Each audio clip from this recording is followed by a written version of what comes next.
हम सोते रहते हैं, हम जागते नहीं।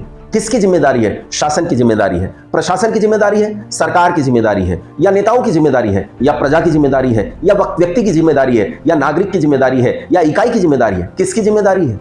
क्या आप समझते हैं ये परमाणु बम बना लेना, ये बड़ी बड़ी बिल्डिंगें बना लेना, ये बहुत बड़े हथियार बना लेना, इनसे आपकी सुरक्षा हो जाएगी? नमस्ते मित्रों, कल की घटना पर चर्चा करने के लिए उपस्थित हुआ हूं। हमारे देश में एक भयानक घटना घटी है हरियाणा के मेवात में।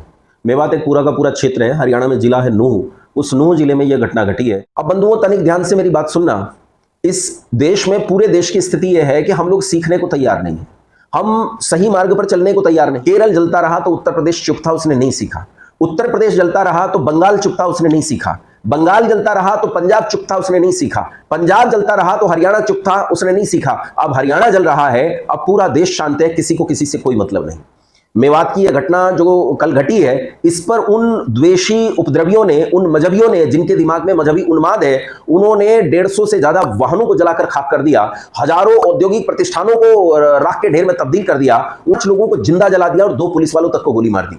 इतनी भयंकर परिस्थिति, बाप रे बाप, कितनी! ये हमारा देश है और इस हमारे देश के अंदर ये स्थिति है। वहां कोई यात्रा निकलने वाली थी, जो यात्रा पिछले कई वर्षों से निकलती है, और उस यात्रा पर हमला किया गया। अब इस हमले को ध्यान से देखिए तो यह हमला एक सुनियोजित हमला है, जो तीनों चारों तरफ से ढूंढकर, क्योंकि मेवात की जो भौगोलिक परिस्थिति वो ऐसी है कि वहां पठारी क्षेत्र भी है और मैदानी क्षेत्र भी है। 3 तरफ से हमला करके बाकायदा ये मिलिट्री पैटर्न में हमला किया गया, ताकि कोई बचने न पाए, और उन पर हमला किया गया। आश्चर्य कि जलाकर नष्ट कर दिया गया। हम सोते रहते हैं, हम जागते नहीं। किसकी जिम्मेदारी है? शासन की जिम्मेदारी है, प्रशासन की जिम्मेदारी है, सरकार की जिम्मेदारी है, या नेताओं की जिम्मेदारी है, या प्रजा की जिम्मेदारी है, या व्यक्ति की जिम्मेदारी है, या नागरिक की जिम्मेदारी है, या इकाई की जिम्मेदारी है? किसकी जिम्मेदारी है? क्या आप समझते हैं ये परमाणु बम बना लेना, ये बड़ी बड़ी बिल्डिंगें बना लेना, ये बहुत बड़े हथियार बना लेना, इनसे आपकी सुरक्षा हो जाएगी? जब तक आप मनुष्य नहीं बन जाते, तब तक आपकी सुरक्षा होना संभव नहीं है। कठोपनिषद में यमाचार्य कहते हैं नचिकेता को उपदेश करते हुए, कहते हैं कि आपको तपना पड़ेगा। किस में तपना पड़ेगा? ब्रह्मचर्य से गृहस्थ के बीच में जो संधि काल है, उस संधि काल में तपना पड़ेगा। आपको गृहस्थ से वानप्रस्थ के बीच में जो संधि काल है, उसमें तपना पड़ेगा। आपको वानप्रस्थ से संन्यास के बीच में जो संधि काल है, उसमें तपना पड़ेगा। अगर आप नहीं तपे तो आप तैयार नहीं होंगे। आपने ब्रह्मचर्य काल पूरा कर लिया, आपकी विद्या पूर्ण हो गई, लेकिन क्या वो विद्या व्यवहारिक हुई? क्या आपने उस विद्या की तपस्या की? अगर आपने उस विद्या की तपस्या नहीं की, आप उसमें नहीं तपे, तो आपने उस नचिकेता अग्नि को प्राप्त नहीं किया, जो आपको स्वर्ग लोकों यानी सुख विशेषों की प्राप्ति कराएगी। बंधुओं, आज हमारी दशा यह है कि हम हमारे ही देश में 2 दर्जे के नागरिक हैं। हम अपनी यात्राएं नहीं निकाल सकते, हम अपने धार्मिक जुलूस नहीं बना सकते। मजहबी उन्मादी लोग जलाकर राख कर देते हैं, खाक कर देते हैं, लेकिन कोई लड़ने के लिए तैयार नहीं है, कोई इसके खिलाफ संघर्ष करने के लिए तैयार नहीं है। मैं संघर्ष का मतलब ये नहीं कह रहा हूं कि जैसे इन जिहादियों ने जलाकर नष्ट किया है, वैसे हम भी जलाकर नष्ट कर दें, लेकिन क्या आपको संघर्ष करने की जरूरत नहीं है? क्या लोकतांत्रिक तरीकों से आपको ऐसी घटनाओं का विरोध करना, क्या लोकतांत्रिक तरीके से ऐसी घटनाओं की प्रतिक्रिया देना, लोकतांत्रिक तरीके से ऐसी घटनाओं को दमन और दबाने का काम नहीं करना चाहिए? हम अपने घरों में बैठे हैं।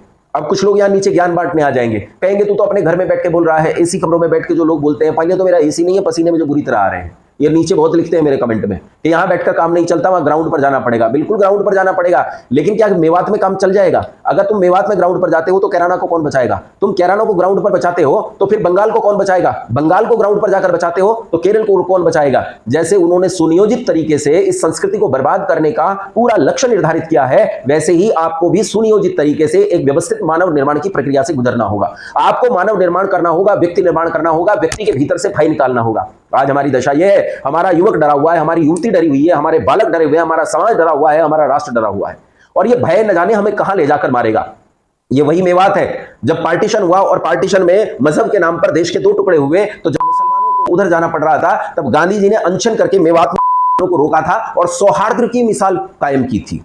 वही सौहार्द की मिसाल का परिणाम आज ये निकला कि 2 वर्गों में भीषण दंगा हुआ। और कमाल की बात यह है, एक वर्ग ने सुनियोजित तरीके से हमला किया। आप ये बिल्कुल नहीं कह सकते कि ये बलवा हुआ है, दंगा हुआ है, ना, ये सुनियोजित तरीके से सोची समझी योजना थी। उसके बाद जो तर्क दिए गए कि फला व्यक्ति आने वाला था, उसके कारण ये दंगा हुआ है, ये सब पहले से तय था। ये उनकी टूल किट का हिस्सा है कि हमें इसके बाद क्या करना है। 500 प्रतिष्ठान जला दिए गए, 150 वाहन जला दिए गए, 5 लोगों को जिंदा जला दिया गया और 2 लोगों को गोली मारकर हत्या कर दी। आप इसे कितनी छोटी घटना मानते हैं? हम कहते हैं हमारे पास संसद है, लोकतंत्र का मंदिर है, हमारे पास विधानसभा है, लोकतंत्र का मंदिर है। कहां गए लोकतंत्र के मंदिर? कहां गया सिस्टम? कहां गई आपकी प्रशासनिक व्यवस्थाएं, मैं आपसे एक बात कहना चाहता हूं, बार बार एक गूगल मीट के माध्यम से जो हम लोग मुहिम चलाते हैं उसमें हम बार बार कहते हैं कि इस देश की सुरक्षा की जिम्मेदारी प्रत्येक व्यक्ति को उठानी पड़ेगी और प्रत्येक व्यक्ति को शिक्षित होना पड़ेगा। जब तक अशिक्षा समाज में रहेगी, जब तक मूर्खता समाज में रहेगी, तब तक देश इसी तरह जला करेगा। इसलिए उम्मीद करता हूं कि आपकी बात समझ में आई होगी। यहां बहुत स्पष्ट शब्दों में मैं आपसे नहीं कह सकता हूं और उसका कारण यह है इस समय दंगा है और पुलिस को भी इससे परेशानी होगी और दंगे को रोकने में परेशानी होगी, इसलिए फिर कभी हम चर्चा करेंगे। आज उम्मीद है आपकी बात समझ में आई होगी। बहुत धन्यवाद, आप सभी को सादर प्रणाम।